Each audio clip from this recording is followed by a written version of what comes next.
Hello everyone, welcome back to my channel. ఈరోజు మనం సాఫ్ట్గా అండ్ క్రిస్పీగా ఉన్న వడలు ఎలా చేయాలో చూద్దాం. వీటిని తెలుగులో అలసందలు అంటారు లేదా బొబ్బర్లు, ఇంగ్లీష్లో cow peas or black eyed peas అంటారు. అండ్ నెక్స్ట్ ఇవి బెంగాల్ గ్రాము శనగలు, chick peas, black brown China అని కూడా అంటారు. వీటిని మనం ఈవినింగ్ కనుక ఈ రెసిపీని చేసుకోవాలి అంటే మార్నింగ్ 4 to 5 hours విడివిడిగా బౌల్స్లో నానబెట్టుకోవాలి.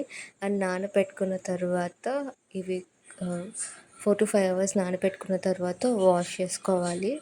అండ్ తర్వాత వీటిని మిక్సీ వేయాలి. మరీ సాఫ్ట్గా కాదు, కొంచెం బరగ్గా ఉండేటట్టు మిక్సీ వేసుకోవాలి వీటిని. అండ్ నెక్స్ట్ వీటిల్లోకి ఆనియన్స్, కొత్తిమీర, పచ్చిమిరపకాయలు సన్నగా కట్ చేసుకోవాలి. ఇక్కడ చూపించినట్టు చాలా చిన్నగా ఉండాలి, అప్పుడు మన టేస్ట్కి బాగుంటుంది అన్నమాట. డిస్క్రిప్షన్లో కూడా పెడతాను, ఒకసారి చెక్ చేయండి. అండ్ నూనె కొంచెం కాగిన తర్వాత ఇలా రౌండ్గా చేసుకొని వడలాగా వేసుకోవడమే. లేదు అంటే మీరు గారెలాగా వేసుకోవచ్చు, మీకు ఇష్టం వచ్చిన షేప్తో వేసుకోవచ్చు. ఇది చాలా హెల్తీ రెసిపీ, రైనీ సీజన్లో చాలా బాగుంటుంది తినడానికి.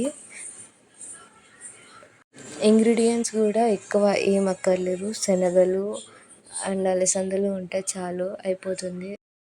పిల్లలు కూడా చాలా ఇష్టంగా తింటారు. వీటిని మనం ఎక్కువ ఫ్రై కాకుండా లైట్గా లైక్ రెడ్డిష్ కలర్లో ఇక్కడ చూపించినట్టు రెడ్ కలర్లో వస్తే చాలు.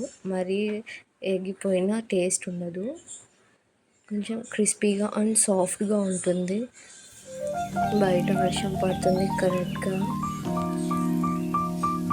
అండ్ మనం ఒక బౌల్లో టిష్యూ పేపర్స్ వేసుకొని వీటిని పెడితే ఆయిల్ మొత్తం పోతుంది అన్నమాట. హెల్త్ కూడా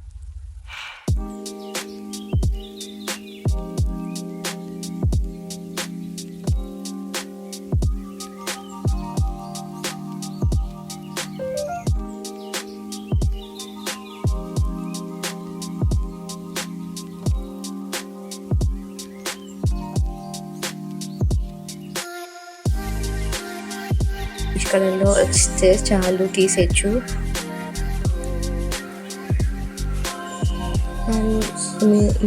మేము అయితే సాస్తో తింటాము, లేదా మీరు నార్మల్గానే తినచ్చు. Please do like, share and subscribe to my channel.